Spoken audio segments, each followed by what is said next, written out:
Hello everyone and welcome back to another episode of Buff Breakdown. So JP is having a lot of Lost Build 5 recollection stuffs as well, and yeah, we are getting more buffs because today we have a Europa buff, and this is very cool because for those that don't know, she has never ever been buffed before, and it's not like she was ever, top tier or anything like that, so, very, very nice to see. And they went ahead with a skill buff to her third skill, I believe, so let us see what we're working with here. So previously, her third skill on a 7-turn cooldown had a 60% chance to charm all enemies for 1 turn. And these are obviously calculated individually, so like if there's 3 enemies, 2 might get charmed, 1 might not, etc. Then she also did a 20% defense down on all enemies for 3 turns, very cool, and a 20% crit chance down for all enemies for 3 turns.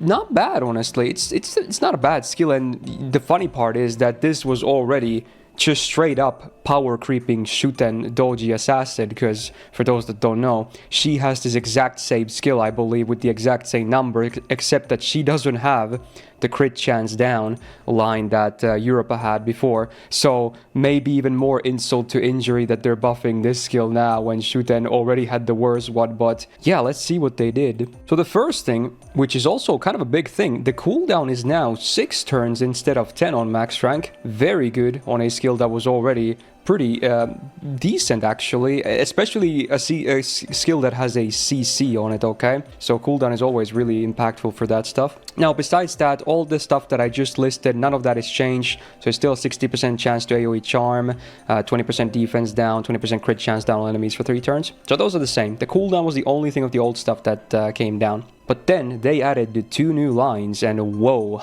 these are juicy. So first of all, the full party gets a 30% anti-earth attribute damage modifier for 3 turns. Wow.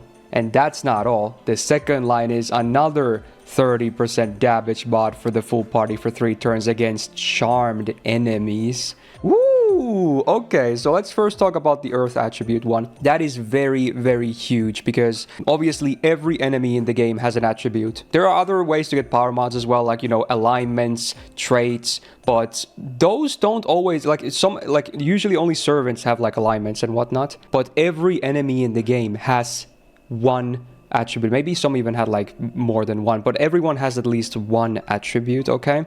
And the most common attribute, I believe, is the man attribute, followed very closely by the earth attribute. They are by far the 2 most common attributes in the game. So being able to not only buff her own damage with this, but buff all your allies' damage with this as well. That is huge. And now that the cooldown came down and this is a 3-turn thing, it's a very solid 50% uptime on a very, very nice power mod. And then the charm one is obviously very good too, because she herself has a potential AoE charm. So hey, potentially not the hardest to get 60% power mod for the entire squad. That can be actually a significant damage increase. 60% is a lot, okay? Now the one problem I have with the second one is that this is her only charm, right, from this skill. And it is a 60% chance on base. Mind you, again, this is a base chance. This does not even factor in potential resistances that the enemies might have, or even if they're immune, that's even worse, of course. So against servants, it can still be a bit iffy, and you sadly can rely on it. So that's the one gripe I have with this. Would be nice to see maybe they buff her one of her other skills and maybe give her like a, charm success rate up or debuff success rate up or something like that, or enemies get like a minus debuff, res. Ideally a buff would be nice instead of a debuff, but there are ways they could, improve on this, because as is, it sadly won't be all that consistent, which I believe will be the main reason why she still might not be super picked suddenly. But honestly, if you're willing to roll the dice and maybe even do some resets, because this could be turn 1 stuff, but yeah, potential 60% power mod is huge. This might not only make her herself better, excuse me, but this will actually, I think, give her some real esports value as well.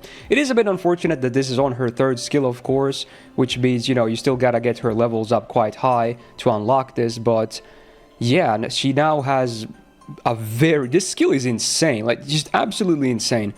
The cooldown didn't have to come down with all of this being on it, honestly, but it did come down. So now on a 6-turn cooldown, this is a ridiculous skill, really. It is. So, wow, turns out, yeah, if you want a good buff, just wait a bunch of years, because, yeah, not buffed and then suddenly has a amazing skill. So, what could I say? This is still pretty freaking nuts, okay? Now, on the rider tier list this year, we placed her on a B+, which I feel like was very appropriate. She was just alright. Her own damage was never really that great, but she was very easy to keep alive because she has a very strong invul, basically. If you know what Marie's is, hers is like that, but arguably even better. And yeah, it just had some utility as well with the 3rd skill and whatnot. But now, she can kind of be a very interesting damage support as well. So with that, I think she definitely deserves a bump here. Oh yeah, for sure. Now, maybe even higher, because... we'll see. I want to see people experiment first, but I'm still not the biggest fan of this second power mod not being consistent. Now, granted, you can bring other charmers, right? Maybe that's the key, actually. You know, bring your Kamas and whatnot to make it even better. Because if she's your only charmer, you still have to rely on some RNG to really get the most out of this buff. But yeah, it is against all charmed enemies. It doesn't have to come from her in particular. I did not mention that, but obviously that is the case. So the more charms, the merrier, I guess. So there you have it. This was a very well-deserved and a great buff too. It wasn't just like, oh, we're just gonna slap like a small battery in there or something. Nah, this is way better. I'm a big fan of this buff. And I think Europa also kinda underrated as a waifu, not gonna lie. Yeah, I said it. So if you enjoyed this buff breakdown, do me a solid and press the like on this video. It really helps out, of course. And do subscribe not to miss out on future videos, because again, whenever there's new buffs, doo-doos, you name it, I'll be there ready to cover for you guys. And yeah, I hope you guys have a great rest of your weekend. Shout out to my patrons on the screen, and Suit for being a big YouTube member, of course. And I hope to see you in the next video. Bye-bye.